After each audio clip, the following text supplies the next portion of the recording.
quite a few years now we've had our own self-employed scheme within construction. Basically for years now the companies have been voiding paying holiday pay, the nationally agreed terms and conditions on pay and forcing their workers into self-employment and driving the rate down years and years.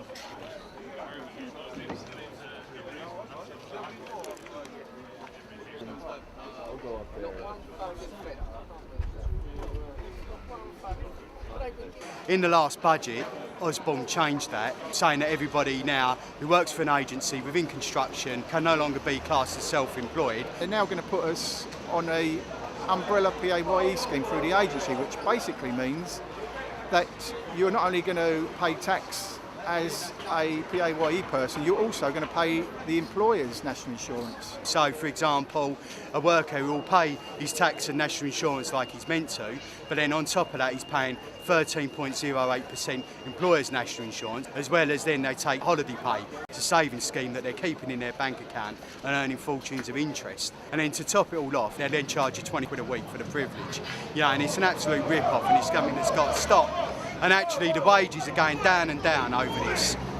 And then their answer to this is actually, what you've got to do is you've got to claim expenses. You've got to claim for your travel, you've got to claim for your food, and these expenses ain't legitimate. So what they're basically doing is they're cajoling the guys into committing tax fraud to make their wages up, and it's an absolute disgrace. It's got to stop.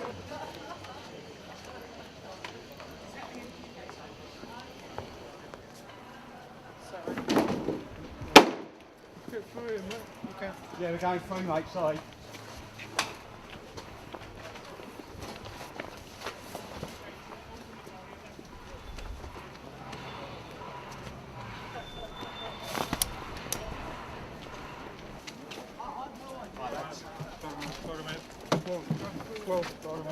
A bit more, a few more, that's for you.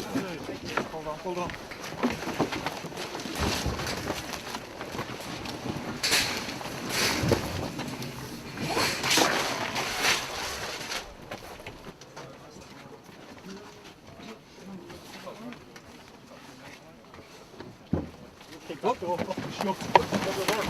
Shut the fucking door, man! Shut it!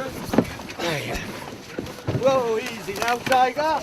And make sure nobody opens any doors to site, please.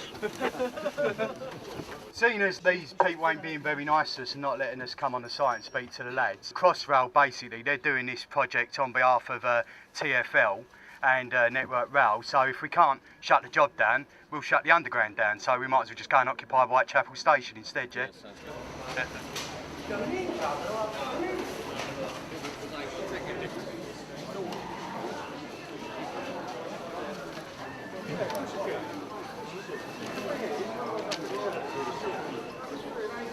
We even had one of these umbrella companies saying, well, actually what we can do is we can put you onto a scheme where we pay you minimum wage, which you'll pay national insurance on, and the rest of it we can pay you in a dividend. And then because you're on national insurance, you'll be able to claim housing benefit and tax credits and all the rest of it. We've got a letter from HMRC the other day who's saying that umbrella companies are perfectly legal. It's perfectly legal for the companies to say you've got to pay the employer's contribution to national insurance.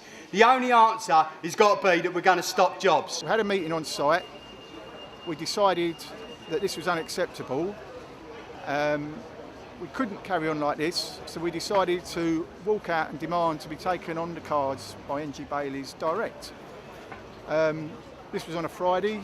We had a meeting in the canteen. We walked off the job. The union came down, went into negotiations, and to the credit of Bailey's, they'd offer us a 3-month contract direct on the cards, a rolling contract. I don't think this would have happened if we hadn't taken some form of action, because you get the usual stuff from the agency, don't worry, it'll all be okay. And it's a bit ironic that after 2 hours of us walking out, the two fellas turned up from the agency who guys had been trying to talk to for weeks before this to sort the problem out, miraculously. But anyway, too little too late. The deal was done with us, Unite and Bailey's, and we're now on a 3-month contract, which suits everyone on full terms, JLB terms and conditions. A teacher contacted me the other day, and one of her classroom assistants is through an agency, and they've been told now that they've got to go through an umbrella scheme. you know, it's going to be tried and tested within the construction industry. But this is something, you know, you've seen through 0 hours contracts and the lack of action by the government, that actually this is something that the agencies are going to push through every industry. And if we have a determined fight back in construction, we can show other industries the way on how you beat these contracts and beat 0 hours. Go and talk to your employer, tell him your concerns. You know, if that fails, organise a meeting on site, elect yourself a spokesman, maybe have another go and see the management, tell them your concerns. If that don't work, then I think you've got to take some form of action.